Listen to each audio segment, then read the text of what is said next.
Well, Al, you and I have been together for about 3 weeks, thus we haven't had a chance to talk about Mike Tyson. And it does seem he's starting to fall into that same trap that has befallen so many other heavyweight champions. That is, you fight everybody around, but you still can't get credit for being the great champion because people say, well, you haven't fought the great fighter.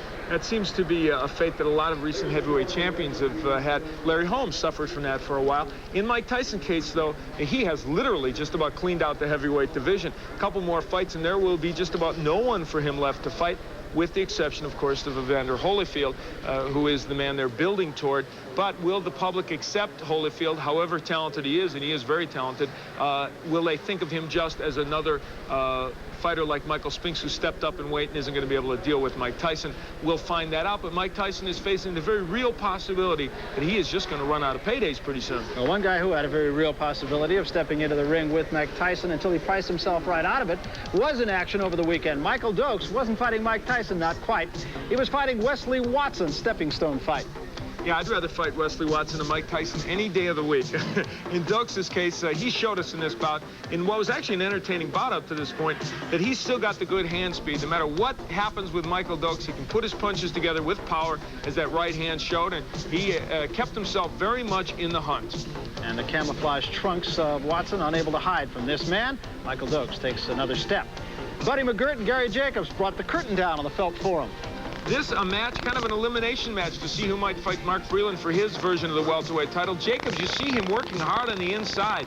The hand speed of McGirt really bothered him, but when Gary Jacobs was able to get him cornered on the ropes, he threw terrific hooks to both the body and the head. Ultimately, though, in what might have been too lopsided a decision, Buddy McGirt's hand speed won out, and he looked pretty good as a welterweight. The only question about him, Barry, of course, will be his punching power. He has made a career out of fighting at the Felt Forum. 21 times he's fought there, but nobody will be fighting there for the next couple of years while they work on the place. We talked about Michael Dokes a moment ago. Marty Cohen, 92 years old, I believe he is, something like that, is handling the fortunes, be they good or bad, of Michael Dokes. He wanted $4 million for the fight with Mike Tyson, and of course Mike Tyson said, no, I don't think we'll be paying you that much. So now Marty Cohen's idea is, why don't you fight on the undercard? Why don't we fight on the undercard of the Riddick-Tyson fight against Buster Douglas, and the winner gets to fight Tyson? Well, yeah, that's interesting. And it makes a lot of sense, which is why I'm sure it won't happen. It would be nice to see that. But you have to know that Don King and the people that are handling Tyson's promotions are probably not going to let that happen.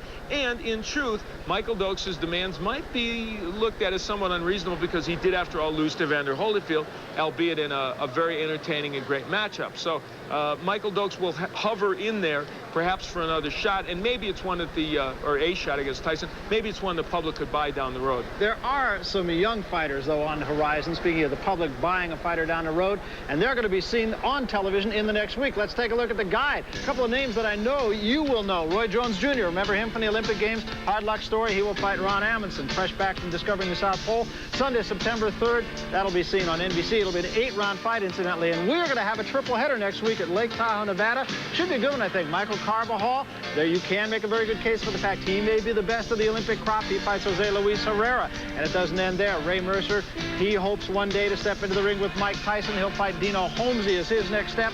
All these fights next Tuesday right here on ESPN as Top Rank Boxing goes to Lake Tahoe. And Tommy Morrison, now he's a pretty interesting story. He is an undefeated heavyweight who is now being handled by Bill Caton, who also handles Mike Tyson, for better or worse.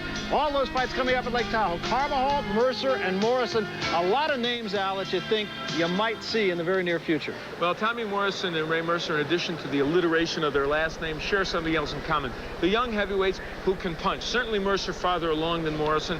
And I'll tell you, based upon his recent performances and his punching power, you have to feel Mercer might not be that far away from facing really top heavyweights, perhaps beating him. And we have broken a record tonight. This is the first Ringside Report in, 4 or 5 years we haven't mentioned George Foreman. Till now. This has been Ringside Report, a weekly magazine